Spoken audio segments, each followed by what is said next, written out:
Freedom of movement is a pillar in the EU and the world generally. Since mankind existed, we've been moving around the globe, adjusting to new environments, working conditions and ways of living. The world is getting more and more complex, and especially the societies are getting more institutionalized and systematized. The concept of migration has changed completely in the modern world. Change is just a fact. In the EU, freedom of movement has become a principle. We are connected across borders and don't have to apply for visa when traveling or working in another EU country. Freedom of movement has changed our way of being neighbors and introduced a better ground for our coexistence in the EU. I'm from France, southern France, Toulouse. I come to Denmark, I was 17 years old. I was in cook school 4 years. So I have a friend in Denmark, so I know Denmark. I don't know Denmark very much. My friend was there. He said to me to come to see. He was cooking here 2 years, so I come there cooking, working here. I've been 26 years in Denmark, so I get married. Mm-hmm. I have a girl, 23 years old. She's a student in Cambridge in London. So I finished school, French school, cooking. So I want to find a job. So I'm looking everywhere. So I have a friend in London. I have a friend French. You know, French cook. They're going everywhere in the world. So I have too many to choose. So London and Denmark. I don't know Denmark. Okay. So why I chose Denmark? Because I've been in London before. I have only worked 2 months because I was 17 years old when I come in Denmark. So I was young. I was finished school, so I have my diploma. So I was in Denmark, so I do school also in Denmark. I was working, cook in the restaurant, and I go to school also to learn Danish because we can do too many things there. It's not all that you are. You can take new education if you want. You can change. You can try something else. You can try everything in Denmark. I'm working in the hospital, the big hospital. We make food for 2,500 people every day. So we make We make ecology food, bio food. So we are 18%. So it's very good. I was working in the hotel restaurant in Palace Hotel. I was chef cooking 3 years. I do 3 years everywhere. Because in Denmark we have too many jobs in the cooking. We have too many. So we cannot stay home. See, we don't have a job tomorrow we have a new job. So we have too many jobs. I like too many things. I like the education. I like the life, for the children. For the children in the future, we can do what we want, and for the people also. We have a time for the children, time for work, time for do something else, time to do sport. We have time for too many things in Denmark. Mm-hmm. Yeah. Like we have in France, it's different. Because it's different from the French cook, they're working 17 hours on the day. Here we're working 7.4. It's very good. Yeah. We have time for everything. When I was young, I don't know too many about France also, because I was working only 2 months. Mm-hmm. So I don't have expression. I was fresh, I want to start to work. So to learn Danish. Mm. Because we have to learn Danish, it's very, very important, the communication in Denmark. Because we are better to work together. Because English, you use it, you have to, so you want to be very good with your colleagues, and Danish is better. You can speak, you start in Denmark, you can start to speak English, you have to start to learn Danish. Yes, I stay there. I don't want to go home. No. Now I've been 26 years, so I don't have, my life is here, my family is here now. So, no, not too much. We're not too different. We don't have too different, no. We have a different than way we work. You have to learn to speak English, to have English with you first, because you need it. After you come to learn Danish. This one you need to have. You have to be have good skills. You know the skills. So you have good skills. You know English, so you have good chance to have good work here in Denmark. Migration is and has always been an important aspect and defining element of different cultures in the world. Reasons for migration are, for example, the economic or political situation in the country of origin or destination, own safety, work and education, and family and friends. Leaving the home country can be the only option or potential solution for a better life. It's clear that living and working in another country gives opportunities but also present challenges. It's crucial to discuss and study integration to make sure that integration happens in the best way possible. I believe we have to, on a meta level of policy, be able to produce answers to all the difficulties we have with the free movement of the labor force in Europe. And on the other hand, take all the cases that we examine and make them visible for the media, make them visible for the politicians, and then try to make these cases, these analyses we make on the a building spot, or as we see here recently, the Philippine drivers in Padua, make them to meta politic issues, and then influence the way that they are making legislation in Brussels and legislation in the Danish Parliament. Yes, it is, because we have a labor market system where we have confidence and trust in each other, and we have a labor market system where the labor market partnerships are making these agreements. And in other European countries, it is legislation that regulates the labor market. So yes, it is a big challenge for us. I think that it's very important to maintain a free movement of the labor force in Europe. But what we have forgotten is also to talk about fair movement, to make sure that the labor force get the same wage, get the same work conditions when they work at the same place, no matter where it is in Europe, if it is Denmark or in Spain. So we need, yes, fair movement of the labor force is the issue.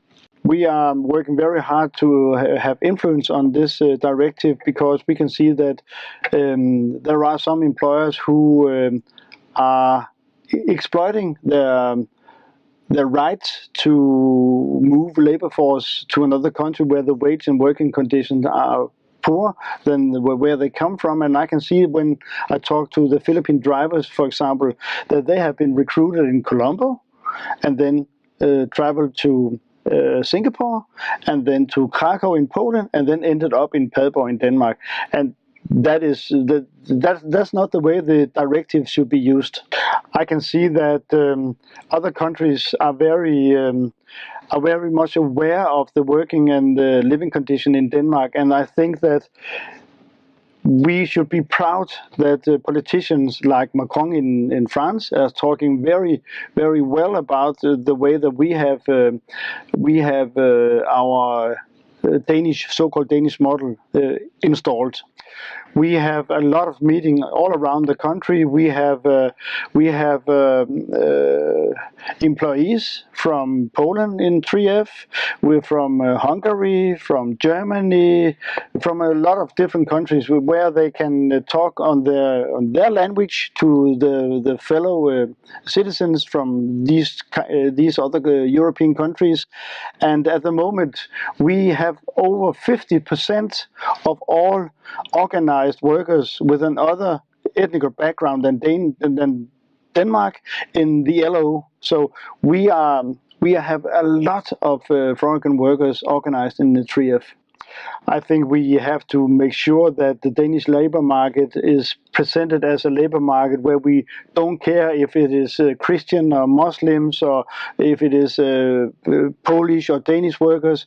The only thing that we care about is a fair and a proper wage and work condition. And as I said before, a fair working condition is the same wage for the same job at the same place. And that's what we are working for.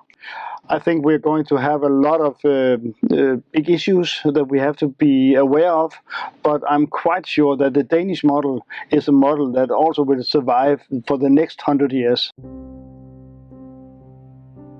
Well, first of all, regarding migration, what we can say and what is an interesting fact about Romania is that Romania has quite a big percentage of the population who has decided to move abroad mostly for work.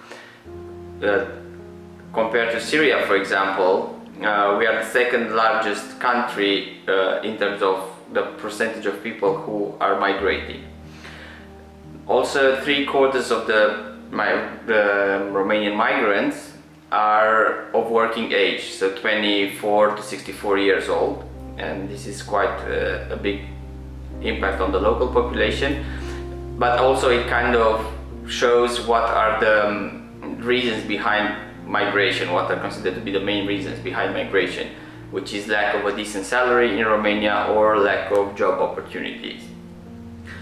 Also, most of the destination, the two biggest destination countries for migration are Italy and Spain, which is considered to be, first of all, because of the similarities in languages. These are also two Latin-speaking countries, and also due to the type of barriers that employers from another country are facing, which are much lower, or considered at least to be much lower among Romanian migrants.